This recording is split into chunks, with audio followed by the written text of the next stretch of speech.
This channel does not promote any violent, harmful, or illegal activities. All content provided by this channel is meant for an educational purpose only. ট্রাম্পের শপথ গ্রহণের আগেই গলে গেল বরফ। আপাতত ডোনাল্ড ট্রাম্পের এককালের দাবি বাস্তবায়িত হতে চলেছে বলেই দাবি আন্তর্জাতিক বিশেষজ্ঞদের। রাশিয়া ইউক্রেন যুদ্ধের 1 বছর পূর্ণ হতেই বাইডেন সরকারকে কটাক্ষ করে ট্রাম্প দাবি করেছিলেন, ক্ষমতায় এলে সেই যুদ্ধ বন্ধ করে দেবেন তিনি।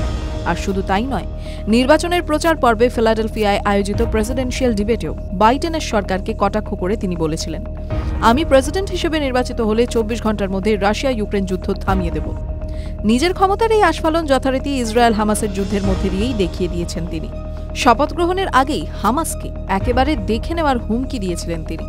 দাবি করেছিলেন, পণবন্দীদের মুক্ত না করলে হামাসদের শেষ দেখে ছাড়বেন তিনি। কিন্তু শেষ দেখে নেওয়ার মতো অবস্থার দিকে এগোতে হয়নি।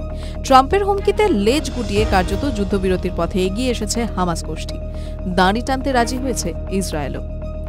এবার ইসরায়েল হামাসের মতোই ট্রাম্পের কথা মানতে চলেছে রাশিয়া ইউক্রেন, মত ওয়াকিবহল মহলের। রিপাবলিকান নেতার শপথ গ্রহণের আগেই ইউক্রেনের সঙ্গে চলা সংঘাত নিয়ে আমেরিকার নতুন সরকারের সঙ্গে বৈঠক করতে চায় রাশিয়া।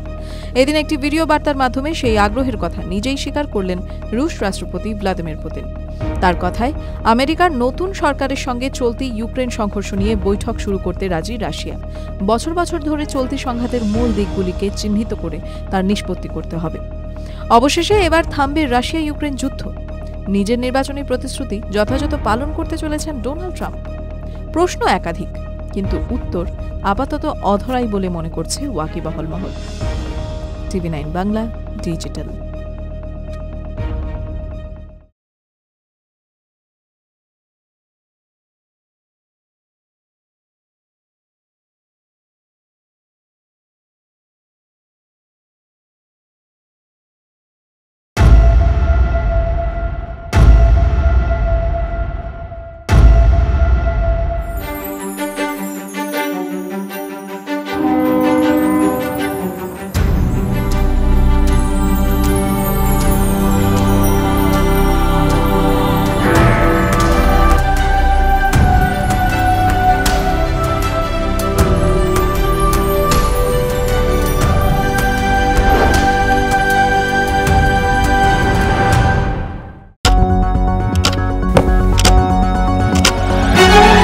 রাজনীতি শুধুই কি রাজার নীতি?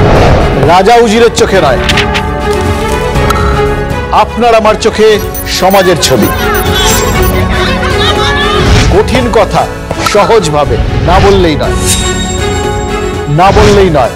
প্রতিদিন রাত 9টায় টিভি9 বাংলায়। টিভি9 বাংলা না দেখলেই নয়।